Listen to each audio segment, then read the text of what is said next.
Oswald Chambers wrote, "Prayer does not fit us for the greater work. Prayer is the greater work." For the Colson Center, I'm John Stonestreet. This is Breakpoint.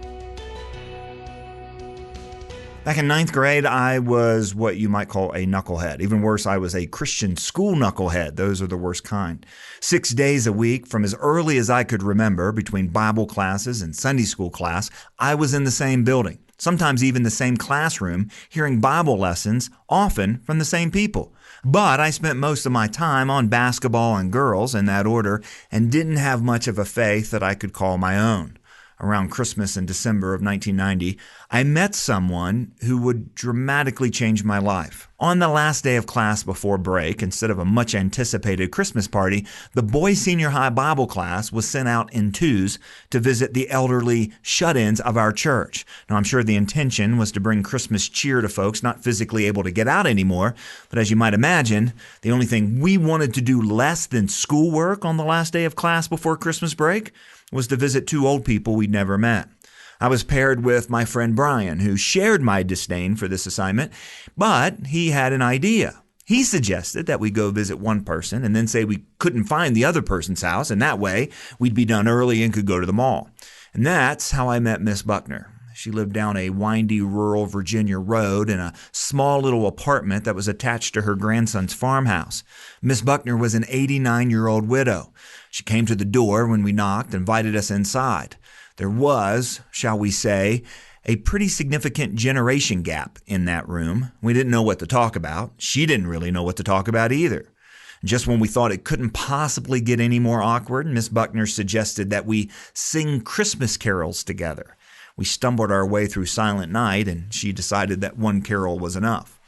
"Well, Miss Buckner," Brian said, "we'd best be on our way." "Yeah," I lied, "we still have to visit another person before going back to school." And that's when she asked, "Well, before you go, can we pray together?" So I prayed and Brian prayed, and that took about 45 seconds total. And then Miss Buckner prayed. At that point in my life, I'd probably heard thousands of prayers, but there was just something different about this one.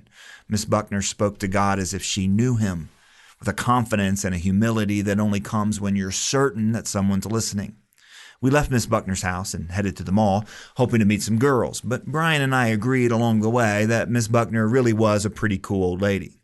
2 years later, and to this day I still have no idea why, I woke up thinking about Miss Buckner. I was even less interested in spiritual things at that time, but I ended up going back down that same windy road to her house. I knocked. Miss Buckner came to the door. I said, "Well, you probably don't remember me, but I was here about 2 years ago with a friend of mine named Brian." Miss Buckner looked at me and smiled and said, "John, I prayed for you this morning." Miss Buckner eventually became a pretty close friend, and she prayed for me every day for the rest of her life. I have no idea to this day what she has prayed me into or out of.